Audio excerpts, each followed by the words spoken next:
घटनेच्या प्रतिकृतीची तोडफोड होते तेव्हा मी पेटून उठलो. संसदेत झालेल्या केलेल्या बाबासाहेबांच्या अपमानाचे मला काहीच वाटत नाही. एवढेच नाही तर राज्यघटनेची पायमल्ली ते राजरोसपणे करतात तेव्हा मात्र मी शांत असतो, कारण तो बाबासाहेबांचा सन्मान असतो. तेव्हा मात्र मी शांत असतो, कारण तो बाबासाहेबांचा सन्मान असतो, बाबासाहेबांच्या विचारांचा तो सन्मान असतो.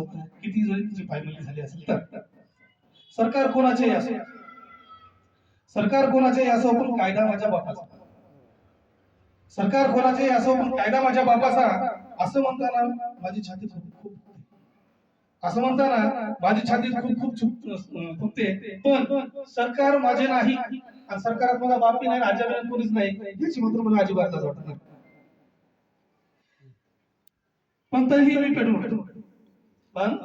पेटून उठतो. संविधानातले आरक्षण, अबकड, क्रिमिलियर, खासगीकरण याचे मला काहीच वाटत नाही.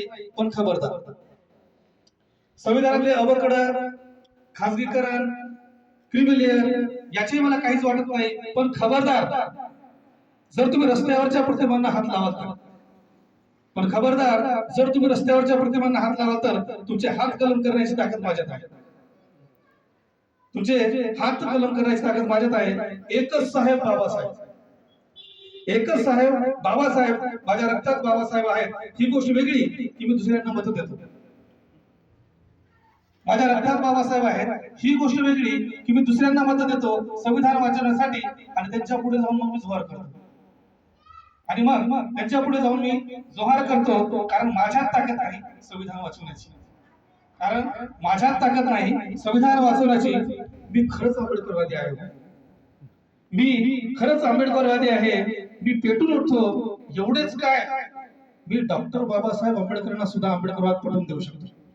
एवढेच काय, मी डॉक्टर बाबासाहेब आंबेडकरांना सुद्धा आंबेडकरवाद पटवून देऊ शकतो. दुसऱ्यांना निवडून देण्यासाठी, दुसऱ्यांना सत्तेत बसवण्यासाठी मी नेहमीच पेटून उठतो. दुसऱ्यांना निवडून देण्यासाठी, दुसऱ्यांना सत्तेत बसवण्यासाठी मी नेहमीच पेटून उठतो. गळ्या टाळेपेक्षा मडकेच शोभते, गळ्या टाळेपेक्षा मडकेच शोभते हे हजार जणांना पटवून सांगितलं. गळ्या टाळेपेक्षा मडकेच शोभते ही किती पटवून सांगू तुम्हाला, समजूनच घेत नाही तुम्ही. पण मी माझे काम सोडणार नाही. पेटून उठण्याचे खरंच मी पेटून उठत आहे आणि खरंच मी पेटून उठत आहे. धन्यवाद.